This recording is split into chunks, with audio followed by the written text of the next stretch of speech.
الحمد لله نحمده ونستعينه ونستغفره ونعوذ بالله من شرور أنفسنا ومن سيئات أعمالنا من يهده الله فلا مضل له ومن يضلل فلا هادي له وأشهد أن لا إله إلا الله وحده لا شريك له وأشهد أن محمدًا عبده ورسوله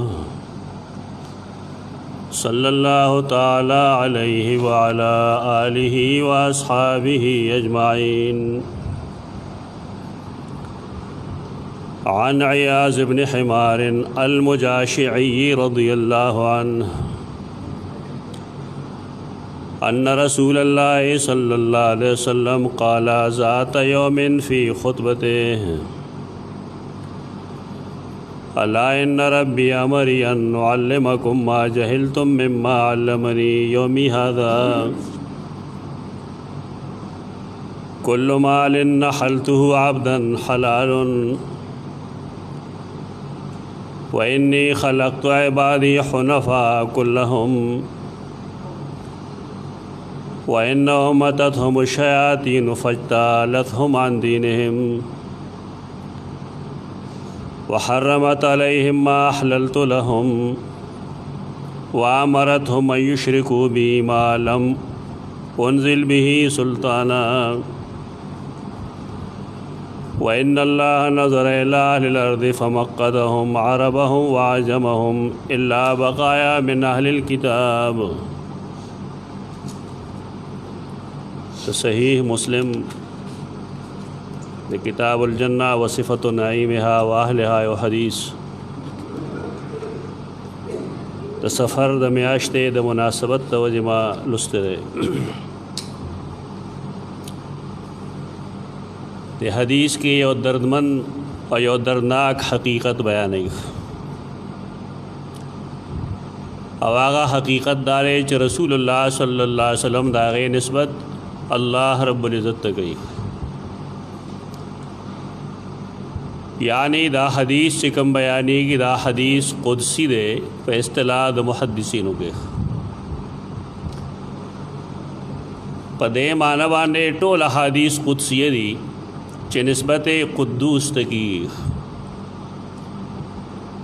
دغه نسبت باندې هر حدیث چې د نبی کریم صلی الله علیه وسلم فرمان دی او صحیح سند سره ثابت دی اغا حدیث قدسی دے، یعنی پاک ترین جملہ دا او پاک ترین خبر دا. لیکن اصطلاح کے قدسی آغے حدیث تو وہی کہ نبی کریم صلی اللہ علیہ وسلم پخپل الفاظو کے داغے نسبت اللہ تو کی نور سے فرق پکی نشتا. خوچکل آغا داو فرمائی چی قال ربی امرنی ربی یا قال اللہ عز وجل، دا حدیث تا اصطلاح کی قدسی ہوئی. دا اصطلاحی لفظ ہے، دا دے دا مطلب نہیں کہ گندے احادیث قدسیہ ندیخ، ٹول احادیث قدسی دیخ. تبار کیف دا حدیث چکم مال استل دے دا غیس ایسا دا حدیث قدسی دیخ. یعنی رسول اللہ صلی اللہ علیہ وسلم فرمائی اور دا فرمائے لگو یا خطبہ کی کلی دیخ. اغدارے چالا ان ربی امرنی ان اعلمکم ما جہلتم مما علمنی یومی هذا. دنن روزے پبارے کے اللہ ماتے یو حکم کرے چ تاسو تا غسوخم د کم علم چ اللہ مال را کرے او تاسو داغے نے بے خبر ہے، تاسو ته پتہ نشته رے. پدې وجہ سے او داسې خبر تاسو لدر کوم چې دا غینا بے خبر بے علم جاہلان او دا خبر نندر کوم. یو دا چې کل مال نحلته عبدا حلال،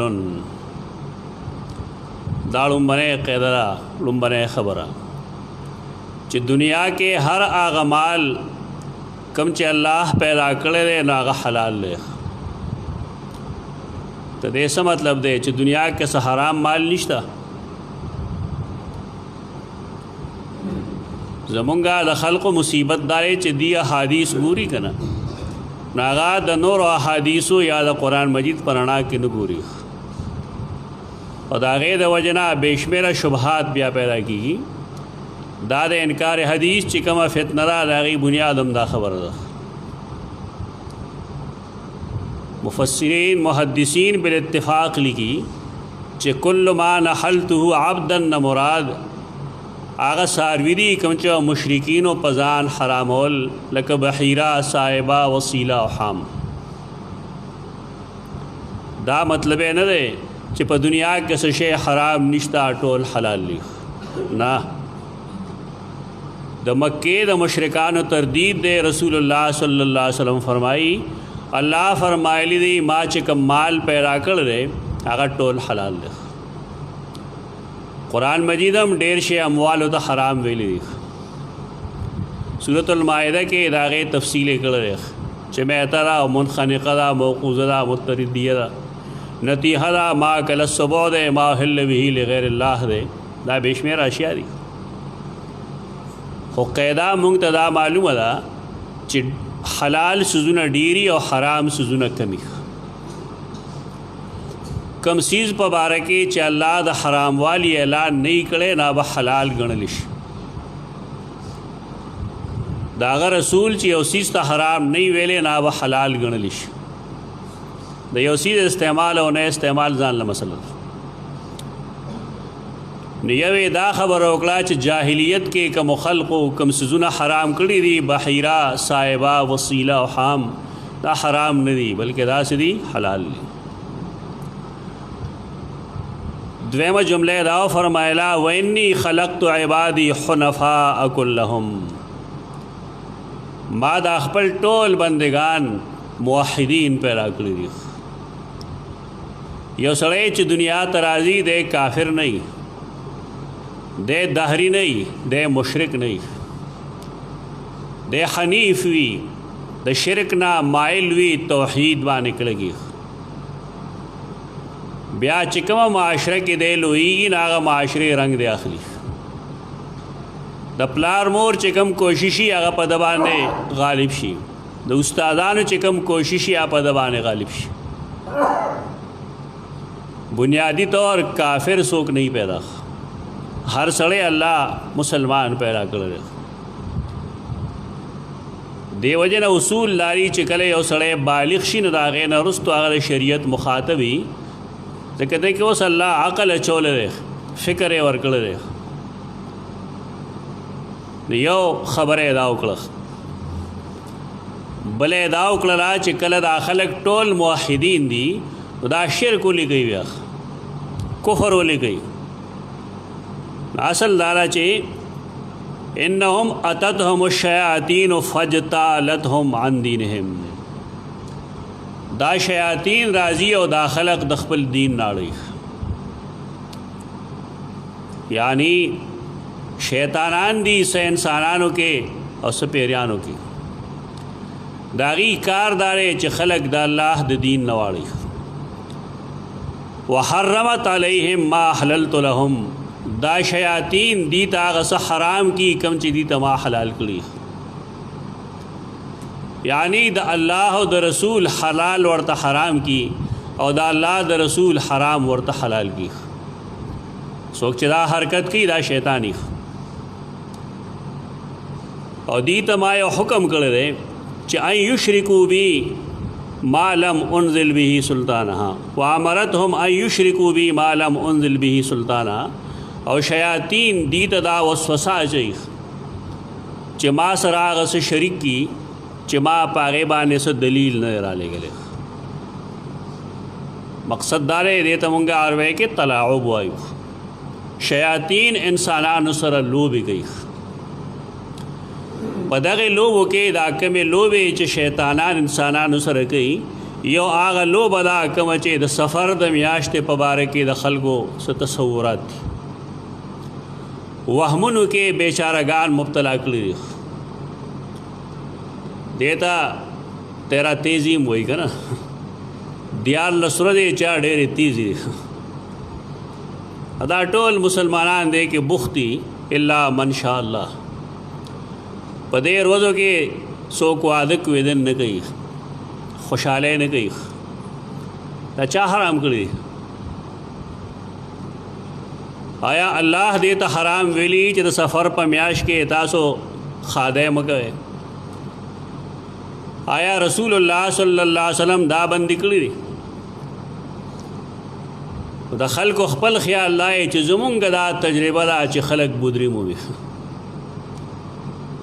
یعنی د خپلې تجربې په بنا باندې دی شرک مبتلا شوي دي.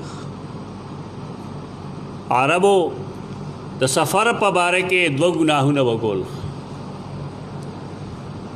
یو ګناه د هغې دا و چې د هغې کال به اکثر و بیشتر د سفر نه شروع کېده. کال کې څو میاشتې؟ 12. ابتدا د کوم ځای نه د محرم نه د عربو باندې نسیه کوله. د هغې نسیې دپاره به یې دا چلو کو چې سفر به یې د خپل ځای نه مخکې کو، نو د کال شروع به یې د سفر نه وکړه دې لپاره چې لوټ مار ښه وکړي. نو بیا د سفر چې کومه میاشت وه نو هغې ته به یې د محرم نوم کېښود. دې طریقې سره دا خباثت پای کې موجود و. دا بېعزتي وه چې هغې به کوله د محرم د میاشتې. اصل کې محرم داسې میاشت ده چې هغې ته میاشت د حرمت وایي، په هغې کې به څوک قتل و قتال نه کوي.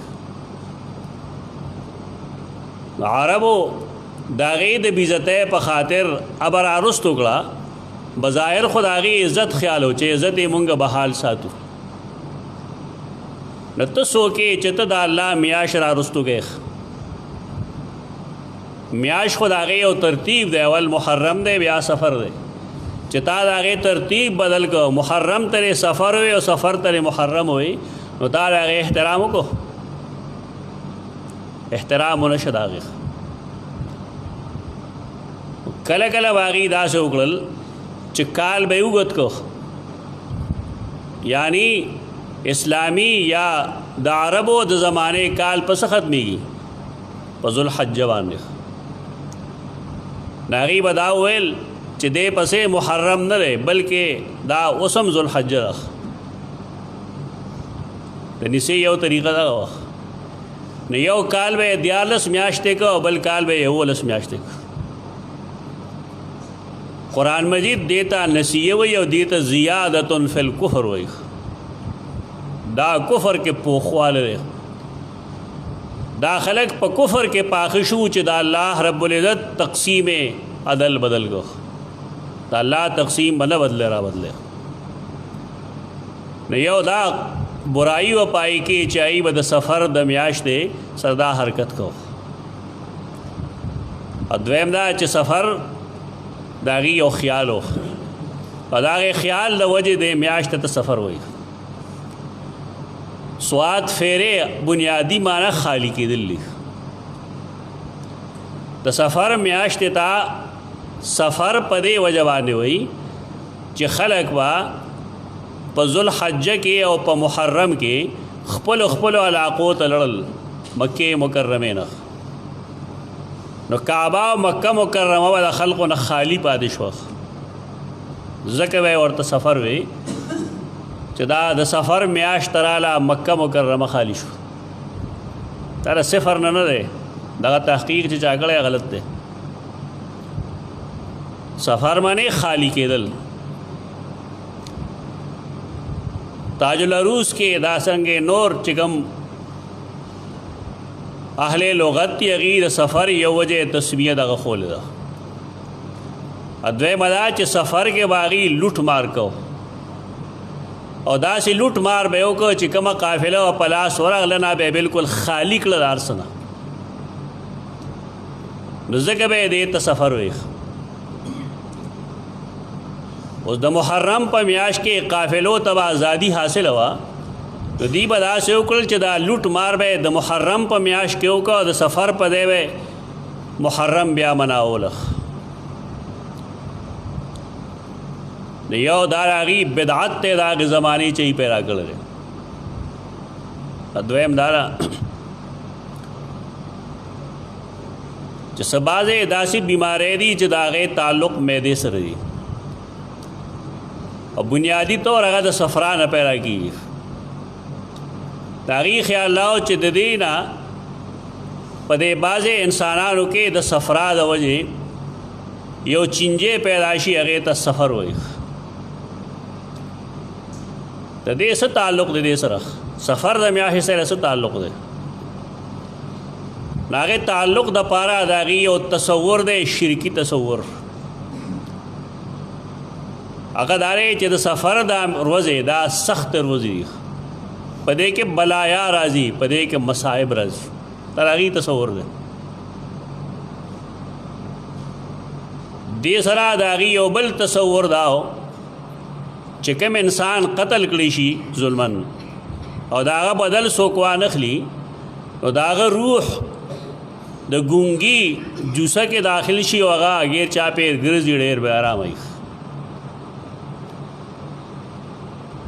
رسول الله صلی الله علیه وسلم دا دواړه څیزونه یو ځای کړل دې سره د هغې یو بله نظریه وه او هغه نظریه دا وه چې دا بیماری د یو سیز نه د یو زناور نه د یو بني آدم نه بل زناور او بل بني آدم ته پخپله لګي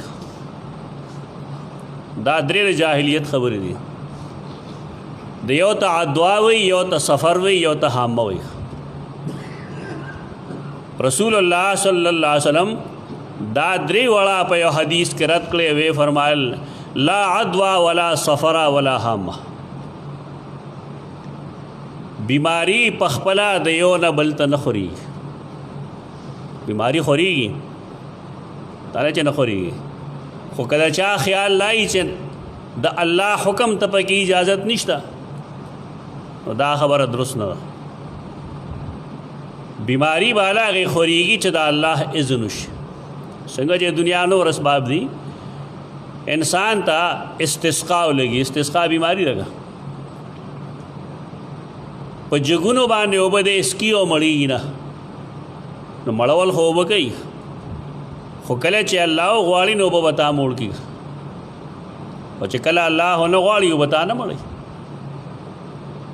د اسبابو او د الله د الوهیت منځ کې دغه یو تلازم دی چې اسباب به وي خو چې کله الله وغواړي نو کار به کېږي چې کله الله نه یې غوښتی نو کار نه کېږي د تعدیت په باره کې د مسلمانانو به خبره دغه بیماری متعدی ده منع رسول الله صلی الله علیه وسلم په دې وجه کړې ده چې داسې مه وایې چې د خلقو خیال لاو چې ګنې د الله اختیار پکې نه وي د الله اختیاري پکې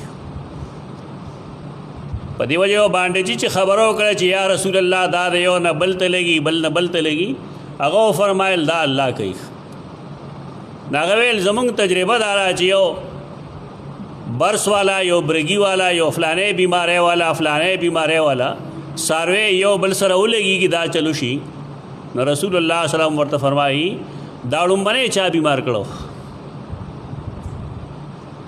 چې ته بیماری لګي نو دا ړومبنی چا بیمار کړو دا د خبرې نوعیت ښیي د دې دا مطلب نه چې کومې بیماری متعدي دي په هغې کې د مونږ پرهیز نه کوو پرهیز به کوو لیکن عقیدہ بدائی چې پرهیز باوجود هم کله کله الله بیماری ولګي کم ځای کې چې احادیث د منع دي یا احادیث د اثبات دي د هغې د جمع طریقه دغه چې کله یو سړی ضعیف الاعتقاد دی نو هغه ته وایي ته مه کوه دا څیزونه بارکیف رسول الله صلی الله علیه وسلم او دغه رد کوي لا عدوا عدوا نشته دی بیماری کې پخپله د بل تا د لګېدلو طاقت نشته تعدیت نشته بیماری کې څه مطلب چې الله وغواړي نه الله یې به دا کار کېږي تو دوی سو فرمایل ولا سفرا د سفر دا کمې بدۍ چې تاسو وایئ چې بلاګانې راشي مصیبتونه راشي دا خبرې نشته لا سفر دا شی نشته لا سفر او دریم کم چې تاسو وایئ چې د مړي روح هغه نه الو جوړ شي یا د الو په سر کې داخل شي لا حامه دا شی هم نشته یعنی خپل دین ته وګوره چې رسول الله صلی الله علیه وسلم کله د سفر هغه مزعومه برای رد کړي دي کوم چې خلک د هغې اعتقاد ساتي او د هغې په وجه باندې عجیب و غریب حرکتونه کوي هر سړی هره ښځې یېرېږي چې دا ډېره درنه میاشت ده په سر به یې اغوستي چېرته تللی وی ډېره درنه میاشت ده دا چل نه کوم دا چل نه کوم دا چل نه کوم اچھا چې دې کې واده کوېده نه کړي چېرته کامیاب شوي نه دي زه تا ته دنیا دوه ودونه ښیم چا په سفر کې شي د هغې مثال دنیا کې نشي پیش کېدی یو د ام المؤمنین خدیجة الکبرا سره د رسول الله صلی الله علیه وسلم نکاح په سفر کې شوی مسلمانان شي ها هندوان کې گئے وहाँ وهم پرس کې گئے وहाँ چې دا جی نه کامیابي ولې نه کامیابي د خدیجې څومره اولاد دی د رسول الله صلی الله علیه وسلم نه څومره خوشحاله وه سیده خدیجه د رسول الله صلی الله علیه وسلم سره او رسول الله صلی الله علیه وسلم د هغې څومره خیال ساتلی دی دا لومبنی جوړی ده اسلام کې چې د دې نکاح شوی دی په سفر کې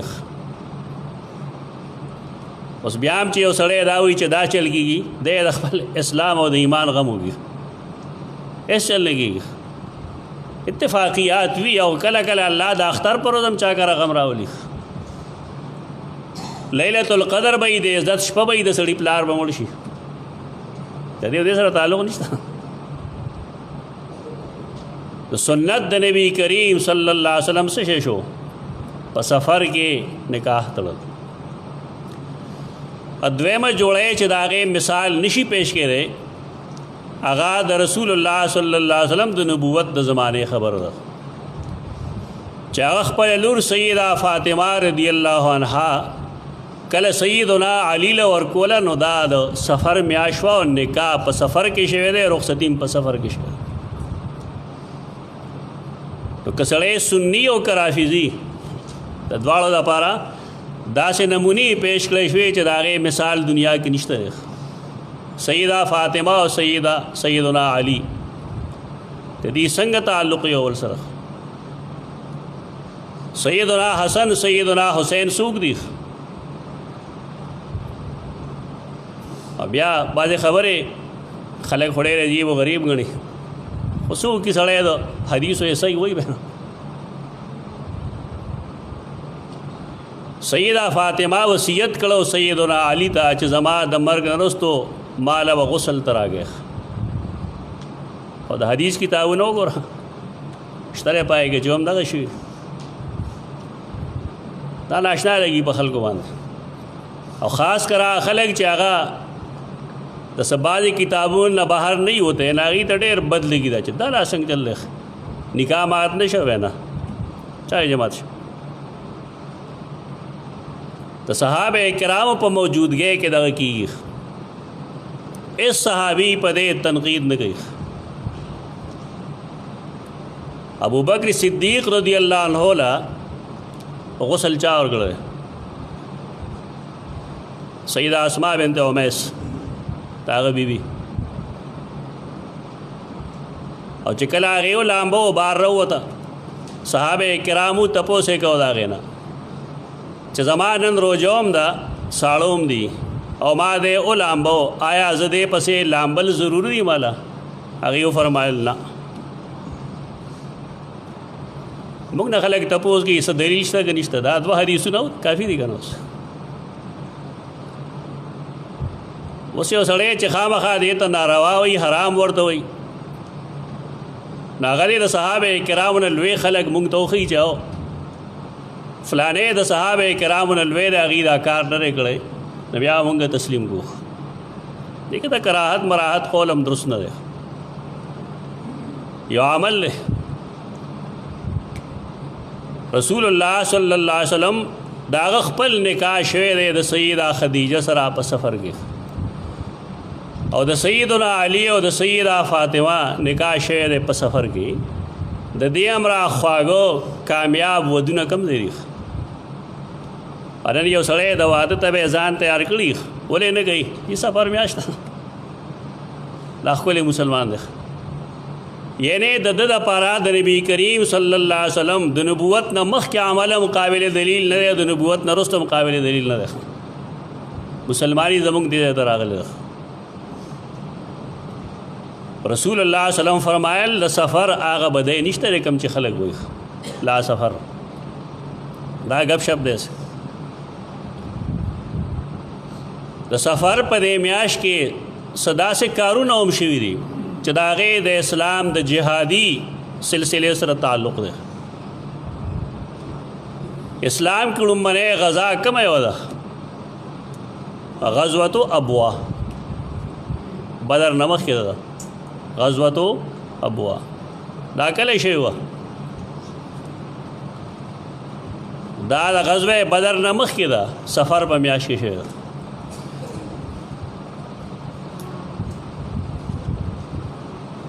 غزوه بدر نه مخکې سفر په میاشت کې غزوه ابوا شوې ده.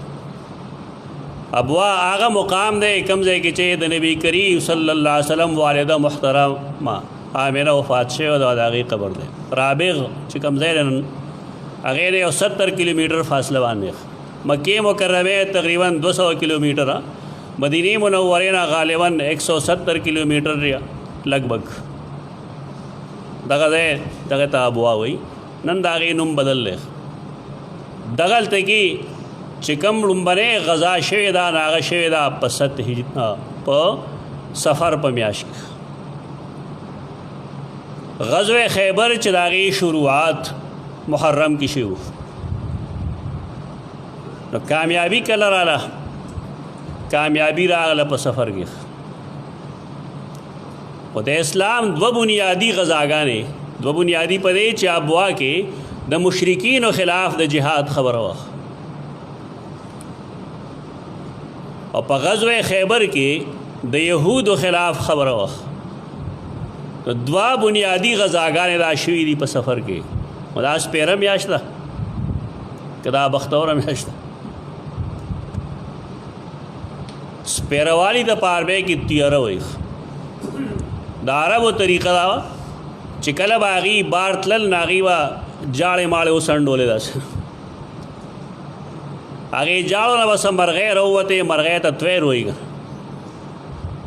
نو بیا به یې مرغۍ ته وکتل چې کارغه به نو بد ګڼلی کېده، نو واپس به لړل. او که نه څه سپین مین ځناور به نو بیا به یې ټیک ده بس خبره سمه ده. دې ته عربی کې تیاره وایي. رسول الله صلی الله علیه وسلم دې صحیح مسلم کې حدیث ته الطیرة شرکن، یو چیز کې نحوست ګڼل دا شرک ده. اس چیز منحوس نشته. دا د انسان خپل اعمال بربادي، د تکلیف ورسېږي دی بل چا ته سپېره وایي. اسلام کې د نحوست عقیده نشته. دا وهمونه دي، دا اوهام دي، او دا اوهام د شرک تر حده پورې رسېدلي. پښتانه بیچارهګان خو ډېر عجیب دي. دی خو ډېر ورځو کې صفایي مفاهیم نه کوي، زیم نچونه کوي، رنګ هم نه کوي، واده هم نه کوي. خلقو سره د دې فکر نشته دی علماو سره چې زمونږ د امت کم طرف ته روان دی. دا عقیده یې څه شوه؟ هغه عقیده ختمه شوه د بیچارهګانو. دا ټوله میاشت به دی په تکلیف کې تېرئ. بیا په آخري چهارشنبه هغې کې ورته بل څه خبره وکړي چې دا شلیان ګوډیان دي که نه، دي د لرکولو طریقه دا ده چې چوري به وکړو هغه به یې ګوټونو کې ونولو.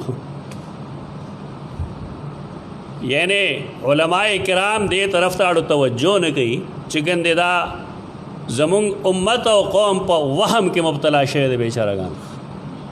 نه دا میاشت درنه ده، نه په دې کې تکلیف څه خبره شته دی. کوم شی چې راځي د انسان مخې ته نه من قبل ان نبراها، دا د مخکې د الله په علم کې. د هغې نه وخت سره څه کار شته دی، نه شپې سره څه کار شته دی، نه جمعې سره څه کار شته دی، نه د چا نحوست سره څه کار شته دی، نه د چا بهترۍ سره څه کار شته. ځکه حدیث کې دا راځي چې الله رب العزت کله انسان پیدا کوي نو څلوېښت ورځې دا د مور په رحم کې مادهی څلوېښت ورځې. هغې نه وروسته بیا د دې نه سخته وینه جوړه شي 40 ورځې،